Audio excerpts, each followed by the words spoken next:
तो भैया आपका यहाँ क्या है कि पहला आपका इन्वेस्टमेंट 10% प्रॉफिट पर था। बिगिनिंग की इन्वेस्टमेंट कितनी है? 2.5 लाख रुपए है। ये वर्किंग नोट में भी है, ये भी भैया वर्किंग नोट में ही है, और अब वर्किंग नोट में भी बाकी काम भी कर रहा हूं। इसका सेल प्रोसीड ऑफ इन्वेस्टमेंट निकालने का प्रयास करो। सेल प्रोसीड्स ऑफ इन्वेस्टमेंट निकाल रहा हूं। माय डियर, बिगिनिंग में कितनी थी? 2.5 लाख रुपए की इन्वेस्टमेंट थी। कहा गया इसका आधा कितना हो गया? 1,25,000। कहा गया ये 1,25,000 ऐसे ही नहीं बेचती, बल्कि 10% मुनाफे पर बेची है। 12,500। इसका 10% आया 12,500। कैसे निकाला ये? 1,25,000 का 10%, तो कितना आ गया टोटल? 1,37,500। इतने में बिका। ऐड करता है उसमें। बिल्कुल प्रॉफिट, बिल्कुल प्रॉफिट आपका ऐड ही तो होगा।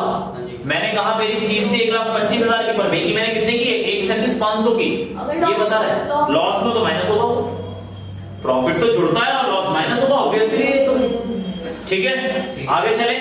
आपकी सेल प्रोसीड्स कितनी आ गई? 1,37,500। एंट्री क्या बनाओगे? जरा सोच के बताओ, एंट्री क्या बनाओगे? आप अगर बेच रहे हो इन्वेस्टमेंट, तो इन्वेस्टमेंट गई, इन्वेस्टमेंट गई, कितने की इन्वेस्टमेंट गई?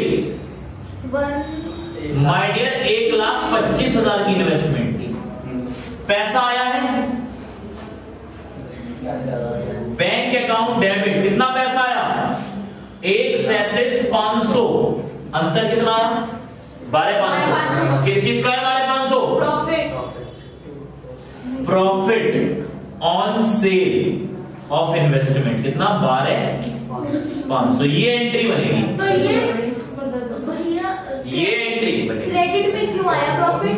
बाबू क्रेडिट में एक बात बताओ, बैलेंसिंग फिगर में डालोगे कि नहीं डालोगे? आपकी इन्वेस्टमेंट थी कितने की? 1,25,000 की। बिकी कितने की है? जो बिका है वही तो पैसा आपके पास आया टोटल। ये बैंक आपका 1,37,500 से बढ़ गया। समझ रहे हो मेरी बात? इतना पैसा आपके पास आया। क्लियर है? तो अब मैंने ये सिंपल एंट्री 11th क्लास वाली एंट्री, मैंने कोई नई चीज नहीं करी मैंने। ठीक है, अब मैं इसकी पोस्टिंग कर डालूं। इन्वेस्टमेंट में क्या पोस्टिंग करूंगा मैं? बाय क्या? बैंक। कितने से? 1,37,500। मेरे को इसी से मतलब है, इन्वेस्टिंग एक्टिविटी है, मुझे केवल इससे मतलब है क्योंकि यहां पर ये बिका है। सेल और परचेज से मतलब होगा मुझे। समझ में आती है बात? लेकिन जो प्रॉफिट है ना, इसका ऑपरेटिंग में काम है।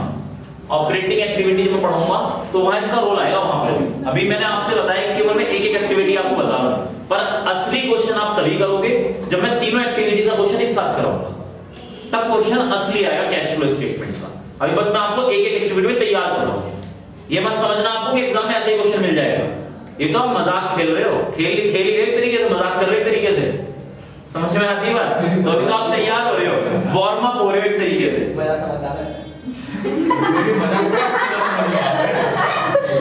चलो जी, तो मैंने आपसे क्या कहा? लॉस अगर होगा तो इस साइड आता है, डेप्रिसिएशन बढ़ाया था मैंने, और प्रॉफिट किधर आता है? Profit on sale. कितना आया प्रॉफिट ऑन सेल? 12,500। क्लियर है बात? कोई दिक्कत? आगे चलें। यहां पर आपका ये एडजस्टमेंट पूरी होती है। अब आई बात कि फिक्स एसेट पे डेप्रिसिएशन लगा, तो डेप्रिसिएशन तो आपका यहां आ जाएगा। 11वीं क्लास में सिखाया था कितना? 1,00,000 रुपए। अगर मैं ऑपरेटिंग एक्टिविटी बताता ना तो उसमें डेप्रिसिएशन का अलग रोल था। फिलहाल केवल छोटी छोटी बातें बता रहा हूं, उसको थोड़ा ध्यान। डेप्रिसिएशन का मैटर क्लोज, ये मैं हम दोनों करी थी। सारा मैटर क्लोज हो चुका। खाते बंद करूं? पहला ही खाता बंद करते हैं। दोनों साइड टोटल करो, बड़ा कौन सा है? ऑब्वियसली 6,37,500। 6,37,500 माइनस करो जरा इसमें से, बताओ। 3,75,000 कितना है?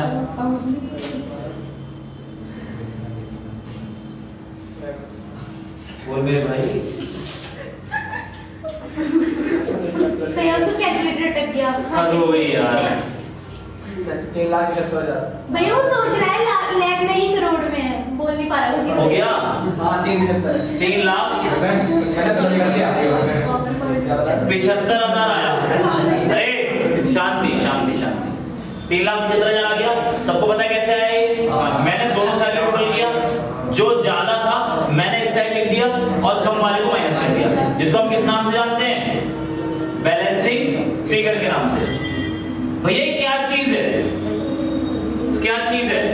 माय डियर, जब आप कोई भी इन्वेस्टमेंट खरीदते हो ना तो पैसा आपके पास से जाता है, इन्वेस्टमेंट आ जाती है और पैसा चला जाता है। और इस तरीके से अगर पोस्टिंग करेंगे तो जब बैंक आता है, तो जब कभी इस साइड में बैलेंसिंग फिगर आए तो मान लेना आपने खरीदा है, इस साइड बैलेंसिंग फिगर आए तो मान लेना आपने बेचा है। और वही काम यहां पर भी करेंगे हम। तो कायदे में क्या है? ये परचेज। थोड़ा अटपटा लगेगा क्योंकि आज से पहले आपने ये चीजें कभी की नहीं, पर सीए फील्ड में ऐसे ही होता है। सीए फील्ड में, और यही मैं काम कर रहा था एनपीओ में। इसकी आदत में एनपीओ में डलवाना चाह रहा था, पर एनपीओ में किसी ने मेरे को करने ही नहीं दिया। लोग नहीं जी, हमें तो क्वेश्चन में एडजस्टमेंट चाहिए, इसमें प्लस माइनस करना सिखाओ। समझे? ये काम भी बता रहा था मैं। कोई बात नहीं, यहां सीख लेंगे। यहां आपकी क्या है? परचेज हो गई। आपको इन्वेस्टमेंट में दो चीज मिल गई, एक तो इन्वेस्टमेंट की सेल पता चल गई और एक इन्वेस्टमेंट की परचेज पता चल गई। जो पता चल गया वो लिखते चले जाओ। सेल ऑफ इन्वेस्टमेंट कितना है? 1,37,500 और परचेज कितना है? 3,75,500। परचेज ऑफ इन्वेस्टमेंट कितना है? अरे मना किया है ना मैंने, 3,75,000। इसके बाद अगर मैं फिक्स्ड एसेट की बात करूं तो दोनों को बंद करके देखना कौन सा बड़ा है। ऑब्वियसली यही बड़ा है, 12,90,000। 12,90,000 को जरा माइनस करना 8,75,000 से, बैलेंसिंग फिगर फिर निकलेगा 4,15,000। हाँ यही है, 4,15,000। नालायकों कैलकुलेट कर लो इसे, बुक में से बता रहे हो डरे। और पुलिस भी मेहनत करेगा। क्या तुम लोग भी बिल्कुल महान हो, मैं चेक भी कर लिया करो। किताब सही है, किताब सही है, मैं गलत हूं। किताब सर्वोपरि है। किताब सर्वोपरि है। इसीलिए मैं अनसॉल्व क्वेश्चन के लिए भी कहता हूं, अनसॉल्व प्रैक्टिस के लिए तो रजिस्ट्रेशन करो। मैंने कर लिया। चलो जी, तो किताब तो क्या है ये? परचेज है, ठीक है, परचेज है। तो आपका पैसा गया, इसका मतलब परचेज ऑफ फिक्स्ड एसेट।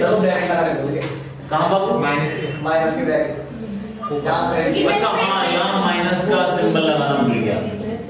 4,15,000, ठीक है जी। तो अब क्या है कुल मिला के? और कुछ था क्या? और कुछ नहीं है, मैटर क्लोज। बताओ भैया, कैश इनफ्लो हुआ या outflow? Cash from investing activity outflow हो रहा है, माइनस में आएगा। 5 लाख। और बुक से नहीं बताना, इसको जोड़ो और इसको माइनस करो। 5,92,500 नेगेटिव में, मतलब इस बार इन्वेस्टिंग एक्टिविटी में कैश आउटफ्लो हुआ है, ठीक है जी। ये था इन्वेस्टिंग का एक नॉर्मल सा क्वेश्चन।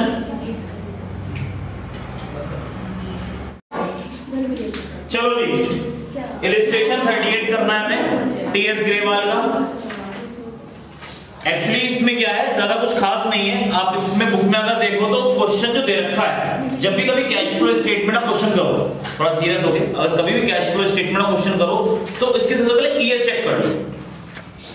ईयर ना ज्यादातर ये डिक्रीजिंग ऑर्डर में डालते हैं। जैसे इसी क्वेश्चन में देख लो, पहला क्या रखा है 31 मार्च 2021 और फिर दूसरा रखा है 31 मार्च 2020। वरना हम लोग नॉर्मली क्या सोचते हैं कि 20 पहले दे रखा होगा, 21 बाद में दे रखा होगा, और यही गलती कर लेते हैं। तो बस इतना ध्यान रखना है कि 20 और 21 जब भी कभी कैश फ्लो क्वेश्चन करो, मेरी यही आदत है, जब भी मैं कभी क्वेश्चन पढ़ाता हूं तो ईयर देखता हूं, और यही आदत आपको भी डालनी है, गलत नहीं होगा क्वेश्चन। कई बार ऐसा भी होता है कि मैं पूरा पूरा क्वेश्चन कर जाता हूं और बाद में ईयर पे ध्यान जाता, पता लगा क्वेश्चन ही मैंने गलत कर दिया पूरा। बिल्कुल असेंडिंग ऑर्डर में रखना चाहिए, नहीं करना चाहिए कोई बात नहीं, लेकिन ये ध्यान रखना आपका स्टार्टिंग कहां से हो रहा है। जैसे इसमें बात करो 10% इन्वेस्टमेंट लिखी हुई है, तो 2020 में है 2.5 लाख की और 2021 में 5 लाख, मतलब 2.5 लाख से इन्वेस्टमेंट इंक्रीज हो गई। 2.5 लाख से इन्वेस्टमेंट इंक्रीज होगी, मतलब आपने 2.5 लाख की इन्वेस्टमेंट परचेज की होंगी।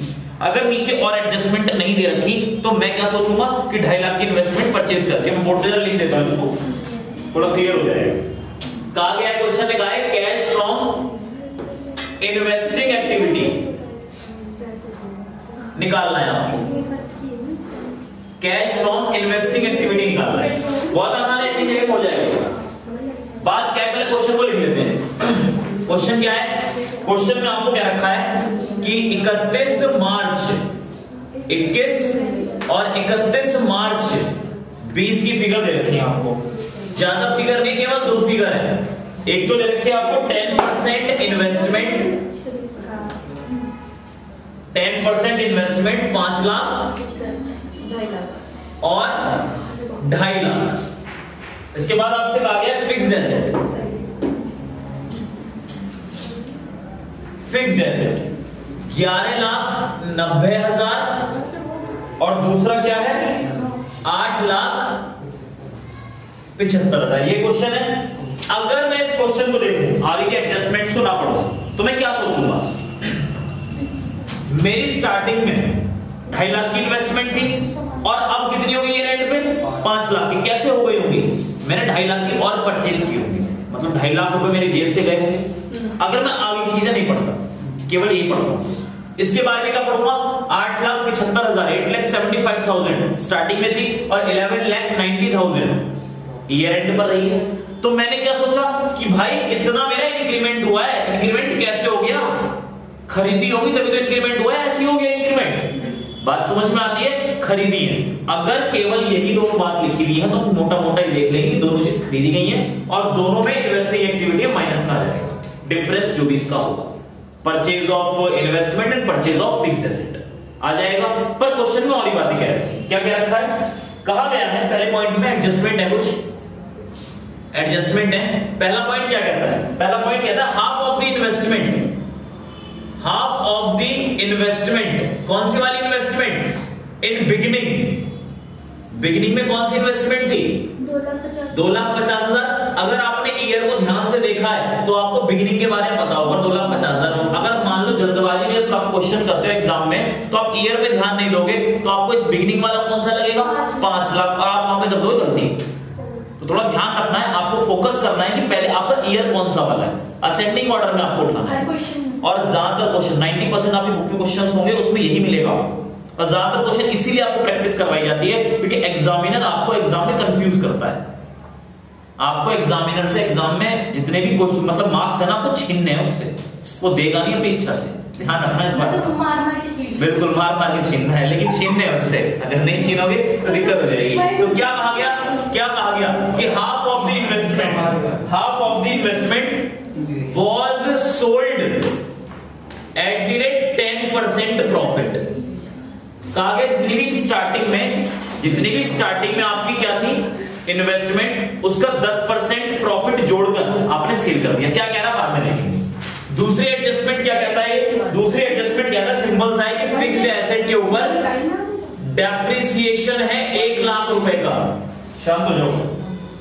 उसके बाद आपका तीसरा पॉइंट क्या कहता है कि आपका इन्वेस्टमेंट पर ना इंटरेस्ट मिला है, इंटरेस्ट मिला है कितना 35,000। और चौथा क्या कहता है कि आपको डिविडेंड मिला है।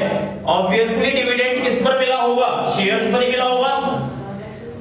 कितना रहा डिविडेंड 25,000 रुपए। ये रिसीव हुए दोनों, ये भी रिसीव हुआ और ये भी रिसीव हुआ, ठीक है जी। और इसने कुछ नहीं कह रखा, लो जी बुक लो।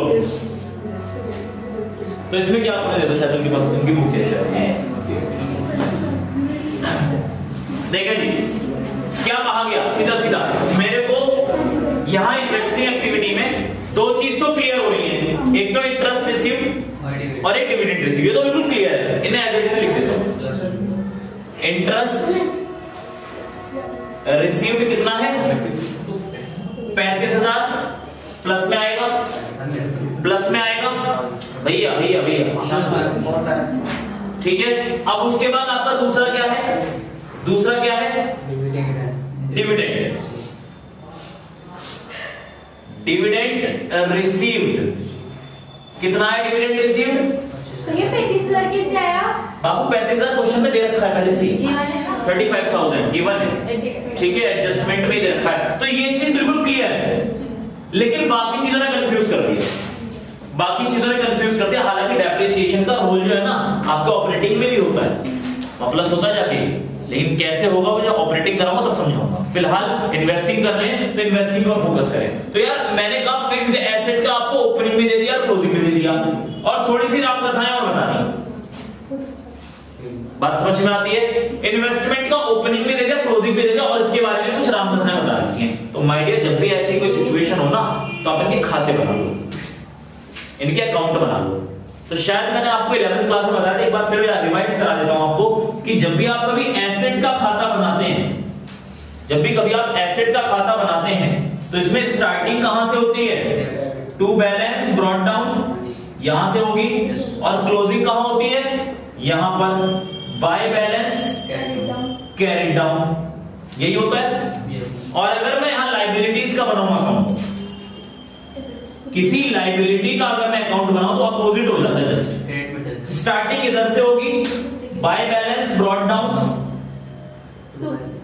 और टू बैलेंस कैरी डाउन। इस तरीके से खाता बनता है। 11th क्लास में बताया था मैंने। क्लियर है? अब मैं आपसे सिर्फ इतनी सी बात कहना चाहूंगा कि यहां पर आपकी ये दोनों क्या लाइबिलिटी है, एसेट है? इन्वेस्टमेंट और फिक्स्ड एसेट क्या है? एसेट। दोनों ही आपके एसेट है। जब ये दोनों ही आपके एसेट है तो आप ये वाला रूल फॉलो करोगे, इनको फॉलो नहीं करोगे। आपको दो अकाउंट बनाने हैं, एक तो इन्वेस्टमेंट 10% इन्वेस्टमेंट अकाउंट, फॉर्मेट आपका वही होगा, पर्टिकुलर अकाउंट का इसमें भी दिमाग लगा लो कि यार ठीक है, ठीक फॉर्मेट बता दिया, ठीक है। इसके बाद दूसरा खाता कौन सा है? फिक्स्ड एसेट अकाउंट, ठीक है, फिक्स्ड एसेट अकाउंट। पहले खोलते हैं खाता। ओपनिंग क्या है आपका इन्वेस्टमेंट का? 2.5 lakh, to balance brought down 2.5 lakh रुपए। एंड क्या है आपका? By balance carried down 5 lakh रुपए। क्लियर है? ऐसी मैं फिक्स्ड एसेट की स्टार्टिंग करूं, टू बैलेंस ब्रॉट डाउन कितना है? 8,75,000, और कैरी डाउन कितना होगा हमारा?